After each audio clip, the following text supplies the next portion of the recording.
Hello guys, welcome back to my channel. তো চলো, এতদিন পর আমি আবার ব্লগ করতে স্টার্ট করেছি। তো দেখতেই পাচ্ছ আমার মাতাজিকে, দুজনে মায়ের বেটিতে ঘুম থেকে উঠেছি 10টার সময়।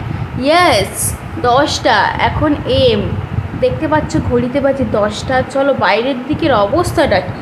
আর আমাদের ঘরে ঢুকে গেছে ভূতনি। আমি একটা, আমার মা একটা, আর একটা ঢুকে গেছে। সেই জন্য লাইটিংটা ওরম হচ্ছিলো।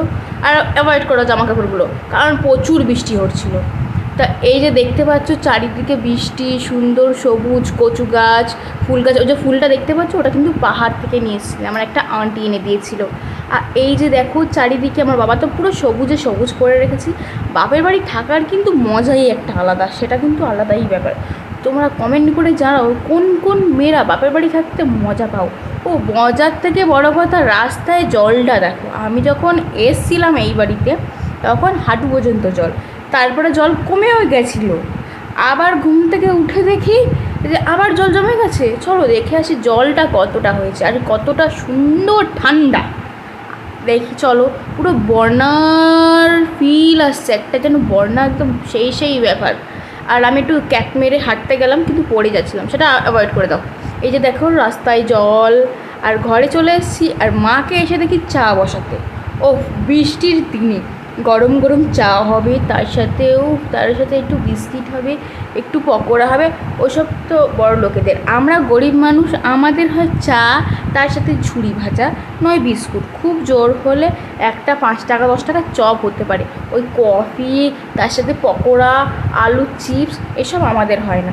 তো চাটা খেতে খেতে গল্প করতে করতে ভাবলাম যে একটু পিকনিক করা যাক। তো কী করব ভাবতে ভাবতে ননদকে ফোন করে নিয়েছি, সে দিদি ভাই চলে আসো সবাই মিলে পিকনিক করি। তো দিদি ভাই যখন বললো চল পিকনিকটা তো হয়েই যাক, কিন্তু পিকনিকটা কোথায় হবে? দিদি ভাইয়ের বাড়িতে। দিদি ভাই হচ্ছে আমাদেরকে আজকে খাওয়াবে চিলি চিকেন আর রাইস। লাস্ট পর্যন্ত কী খাবো সেটা কিন্তু আমরা কেউ জানি না। তো দুই বউয়েতে বসে পড়েছি রান্না করতে। এদিকে হচ্ছে পম্পাদি রান্না করছে, আর এইদিকে আমরা ওদিকে কাটাকুটি করে, এইদিকে চম্পাদি হচ্ছে আমাদের জন্যে পকোড়া ভাজছে। মানে কারণ বাইরে বৃষ্টিও পড়ছে, এইদিকে চিলি চিকেন হবে, চিলি চিকেনের যে পকোড়াগুলো সেগুলো ভাজছে। আর ওইদিকে চলো দেখা যাক কে কে আছে। আমার স্বামী মানে আমার হাজবেন্ড আর তোজুবাবু, দুই কাকা ভাগ্নেটা দেখতে পাচ্ছ, ফোন একদম জেরক্স কপি। এদিকে দেখো, এও ফোন দেখছে আর ও ওইদিকে ফোন দেখছে। গল্প করতে করতে করে দেখো সব কাজ কিন্তু হয়েই এসছে। এদিকে পেঁয়াজ, আদা, রসুন সব কিছু পরিষ্কার করে পরিচ্ছন্ন করে একদম সাজিয়ে গুছিয়ে হাতের কাজে দিয়ে দিচ্ছি। এবার তুমি রান্না করো আর আমরা খাবো। আর একটা একটা করে আস্তে আস্তে গরম তেলে টুক টুক করে চিকেনগুলো ছাড়ছিল। যে ভিডিওটা এডিট করতে করতেই আবার জিভে জল চলে এসেছিল।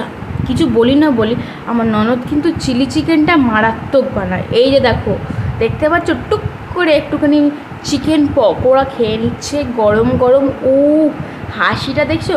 আমি কিন্তু খাইনি, হ্যাঁ এই মা যা ভিডিও করে ফেলেছিলাম না, আমিও খেয়েছিলাম। ও সবাই খেয়েছিল, টেস্টি। আর আমাদের থেকে দেখতে পাবে তোজোর রিয়াকশানটা দেবে যখন জিজ্ঞেস করছে কেমন হয়েছে। হ্যাঁ পুরো গরম ফু দিতে হবে। ভাবতে পারছো আমাদের বাচ্চাগুলো হচ্ছে অ্যাডভান্স, একটু মুখে ফু দিয়ে দিলে যে গরম লেগেছে ঠান্ডা হয়ে যাবে। তো এইদিকে ওদিকের গল্প টল্প বাদ দাও, এবার দেখি রান্নার দিকে ফোকাস করা যাক। মানে এইদিকে কিন্তু চিলি চিকেনের পকোড়া অর্ধেক শেষ হয়ে গেছে আমাদের খেতে খেতেই, কিন্তু এদিকে ভাতের জন্য চালটা ভিজিয়ে দিয়েছি। চিকেনটা আস্তে আস্তে ভাজা ভাজা হচ্ছে, তারপরে আস্তে আস্তে চিলি চিকেনটা হবে, রেডি হবে। আহা গো কী কষ্ট, দেখতে পাচ্ছ? এরকম তোমরা কারা কারা করো যে ননদকে দিয়ে তোমরা রান্না করাবে আর খাবে? আমাদের ননদটা কিন্তু ভালো আছে, আমাদের ভালো ভালো খাবার করে খাওয়ায়। তো দেখতেই পাচ্ছ পম্পাদি, যদি তুমি ভিডিওটা দেখে থাকো আমাকে কমেন্ট করে জানাবে যে তোমার জন্য আমি এত প্রশংসা করছি, আবার আরেকদিন ডাকবে, ঠিক আছে?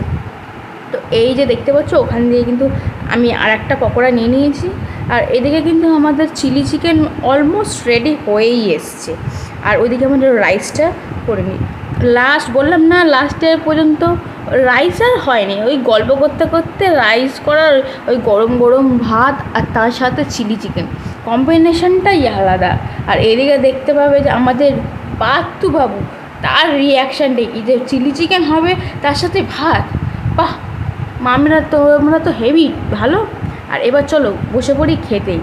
তো দেখতে পেলে আজকে আমাদের সুন্দর ট্রিটটা দিয়ে দিল পম্পাদি। তো হেভি টেস্টি হয়েছিল।